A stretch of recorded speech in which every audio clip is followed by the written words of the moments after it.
Hey, Steve Mignani here doing the Junkyard Crawl at Bernardston Auto Wrecking in Bernardston, Massachusetts with a 1987 Chrysler Fifth Avenue.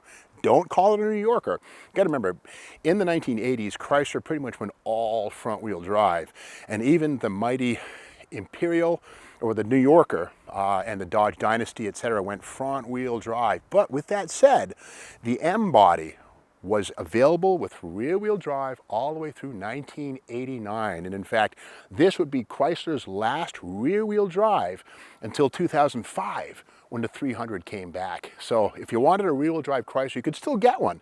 And it would have been called a Fifth Avenue. Strictly four doors, no wagons, no convertibles, no muscle, just basically a luxurious family car for folks over 50. Quite honestly. Now these things sold pretty well. 1987, Chrysler sold many cars, millions of them in fact, but with that said, a good chunk, about 20%, were Fifth Avenues like this one right here. Now the profit margin on these things was huge. This was Chrysler's most expensive model. Base price on this thing was $14,422 bare.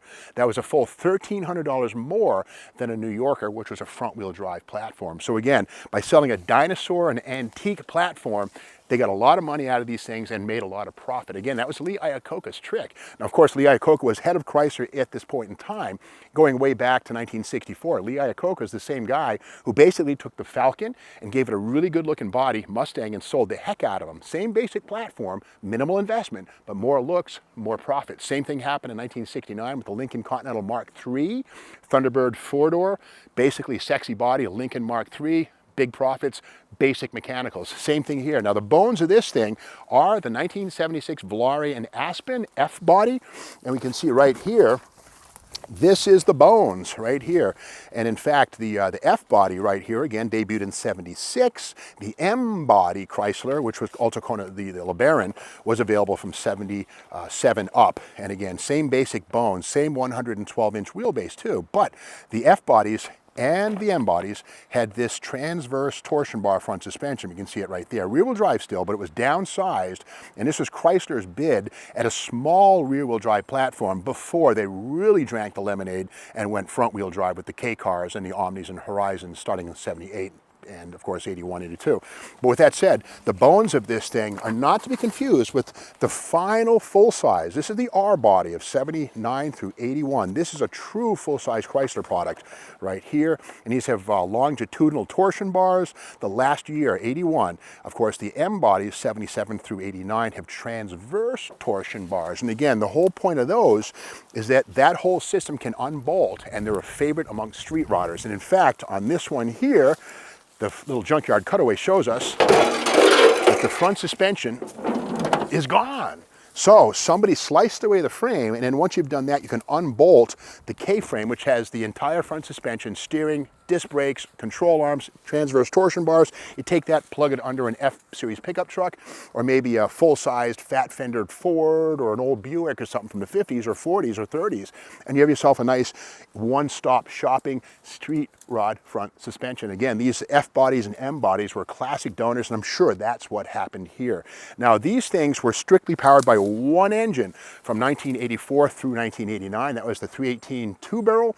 In this case, it would have been 140 horsepower and 265 foot-pounds of torque.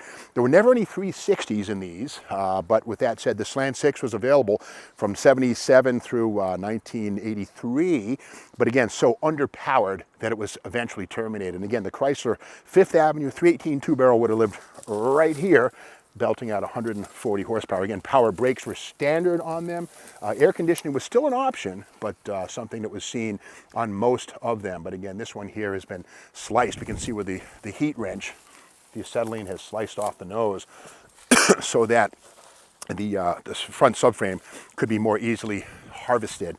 But again, this is essentially a Dodge Aspen or Plymouth Volare. In fact, the same 112-inch wheelbase. But again, production on these things, again, there were 360,000 Chryslers in 1987, of which about 20% were Fifth Avenue four doors like this one here. Now this one here we can learn a lot about. The VIN in the 11th spot tells you where it was built. Now for the most part these were built at the St. Louis plant, but in 1987 Chrysler merged with American Motors. In fact they did it sooner than that, but they bought the Kenosha, Wisconsin factory, which is where AMC cars were built back into the 20s and 30s. Well, the Kenosha plant had 7,500 employees in Kenosha, Wisconsin. So Chrysler made a deal and they transferred production of these things from St. Louis, Missouri to Kenosha, Wisconsin to keep those former Jeep and AMC workers working. And they did that. This car was built at Kenosha. We know that. It's got a W in the 11th spot. So this car once rolled down the Kenosha, Wisconsin assembly line with folks who formerly built Spirits, Gremlins, Pacers, put this thing together. But again, it's a Chrysler Fifth Avenue. And as a Fifth Avenue, nothing but luxury. We have leather-ish interior plush. It's like your carpet at home. And it's funny how it even has throw rugs and even the effect of separate cushions on the front seats. These things right here.